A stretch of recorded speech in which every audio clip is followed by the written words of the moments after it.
Visit ಮಾಡುವಾಗ ನನಗೆ ಅನಿಸಿತ್ತು ಅವಾಗ ಕಾಲದಲ್ಲಿ ತುಂಬ ಮಾಡೆಲ್ಸ್, ಡಿಸೈನ್ಸ್, ಜ್ಯುವೆಲ್ರಿ ಆಗಲಿ, ಬಟ್ಟೆ ಬದ್ರೆ ಆಗಲಿ ತುಂಬ ಯೂನಿಕ್ ಆಗಿದೆ.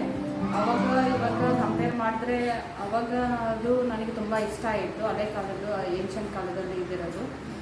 ಆ್ಯಂಡ್ ಇನ್ನೊಂದು ಪಾಯಿಂಟ್ ಏನಂದರೆ, ಇವಾಗ ನ್ಯೂ ಮಾಡೆಲ್ ಅಂದ್ಕೊಂಡಿರೋದು ಒಂದು ಟೈಮಲ್ಲಿ ಅದು ಹಳೆ ಮಾಡೆಲ್, ಇವಾಗ ಹಳೆ ಮಾಡೆಲ್ ಅಂತ ಅಂದ್ಕೊಂಡಿರೋದು ಒಂದು ಕಾಲದಲ್ಲಿ ಅದು ನ್ಯೂ ಮಾಡೆಲ್.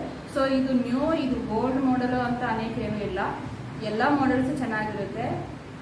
Thank you. ಅದು ನನಗೆ ಗೊತ್ತಾಯಿತು. Thank you.